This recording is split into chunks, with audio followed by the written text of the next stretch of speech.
चौकशी होणार का त्यांची? नाही, पण तुम्ही आता अहवाल दिला, हा अहवाल सादर होण्याआधीच त्यांची चौकशी करून तो त्या अहवालामध्ये इन्क्लूड करायला हवं होतं असं नाही वाटत का तुम्हाला? काय आता तुम्ही जो हा अहवाल दिला, हा अहवाल सादर करण्याच्या आधीच त्यांच्याही चौकशी आहे, तसंच अहवाल सगळं यायला पाहिजे होतं असं नाही वाटत का तुम्हाला? फक्त जैन यांची चौकशी तुम्ही आधीपासूनच ठेकेदारांची चौकशी मानता, मग त्यांची चौकशी व्हायला पाहिजे होती असं नाही वाटत का आधीच? कारण की हा वेळ काढूपणा नाही. आता त्यांनी पहिल्या स्टेजमध्ये जेवढेच आपण मागणी केली तर तेवढेच एकत्र मागणी केली.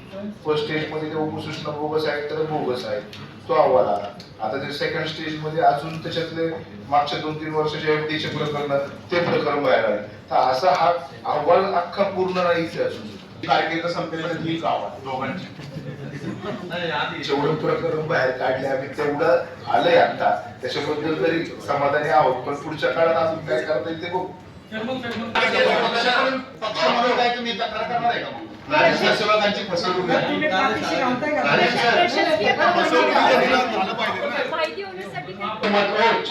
आता पण तुमचं मत काय? हा घोटाळा आहे, भ्रष्टाचार आहे, मत काय तुमचं आता? हा घोटाळा आहे, भ्रष्टाचार आहे, काय मत आहे? तुम्ही काढलेलं आहे सगळं बाहेर. जैन साहेबांनी केलेलं भ्रष्टाचार की भ्रष्टाचार घोटाळा असं काही नाही, अशा बातम्या दिल्यामुळे काहींनी म्हटलं होतं म्हणून विचारले.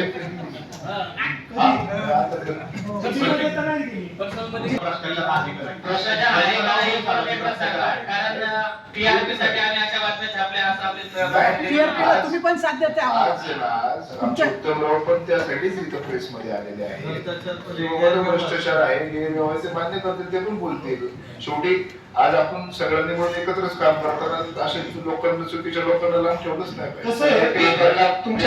तुमच्या पक्षाचे जो नगरसेवक आहेत ना, ते उच्च शिक्षित आहेत, अनेक गोष्टी प्राध्यापक शिक्षित आहेत, ते अनेक वेगवेगळ्या विषयांचं त्यांनी ज्ञान घेतलेलं आहे. प्राध्यापक आहेत. पण तुमच्या पक्षाच्या नेत्यांनी किंवा नगरसेवकांनी अशा उपसूचनेवरती सह्या कशा काय केल्या? आणि त्यांचं म्हणणं उच्च शिक्षित असताना त्यांनी कशा काय सह्या केल्या? आणि त्यांनी भ्रष्टाचार केला नाही असं हे कोण म्हटलं? आणि पेपरला पण ते अजून भेटायला लागला.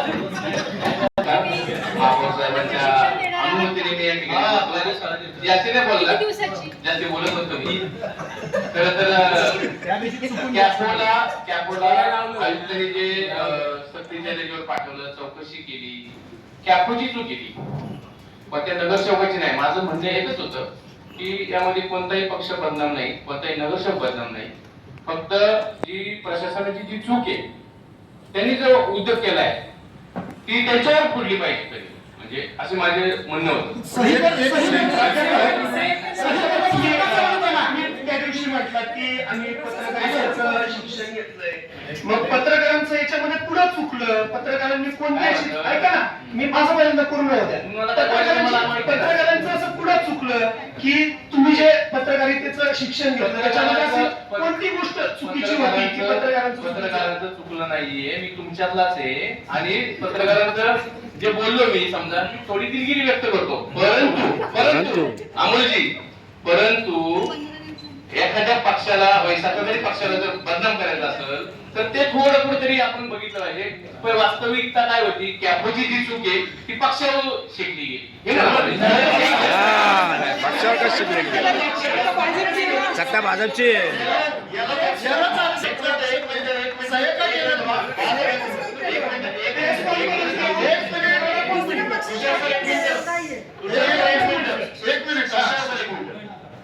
आता हे काय म्हणले, दिलगिरी होते परत दिलगिरी पक्षाच्या लोकांना सहाय्य करायला कोणी सांगितलं? भ्रष्टाचारामुळे भाजपचीच बदनामी झाली. पक्षाच्या लोकांना सहाय्य करायला भाजपच्या चेअरमनने काढलेल्या भ्रष्टाचारामुळे भाजपचीच बदनामी झाली. म्हणजे तुम्ही चेअरमन भाजपची बदनामी करण्यासाठी भ्रष्टाचार काढलाय का बाहेर? ते म्हणतात ना भाजपच्या, ते म्हटले ना किंवा महापौरांनी गुन्हा दाखल करण्याची मागणी केली, म्हणजे भाजपची बदनामी करण्यासाठी हा भ्रष्टाचार काढलाय का?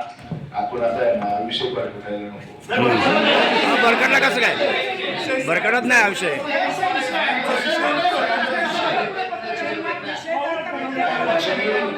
पक्षाने सह्या केल्या, भाजपच्या बदनामीसाठी दिलगिरी व्यक्त केली. की बाबा एखाद दोन शब्द आवडतात आणि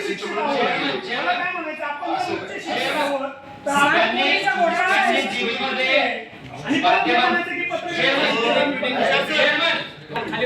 ज्यांनी जीबी मध्ये माध्यमांचे वापाडे काढले त्यांनी मागणी ही जीबी मध्येच करावी आणि इतर दिलगिरी व्यक्त करून काहीच होणार नाही.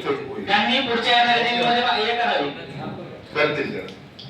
पण बोगस उपसूचना सह्या तुम्ही म्हणताय, ज्यांचं म्हणणं आहे की आमच्या सह्या नाही किंवा आमच्याकडून करून घेतल्या, त्या नगरसेवकांनी एफआयआर दाखल केल्यामध्ये आम्ही चुकीची माहिती दिली. हो.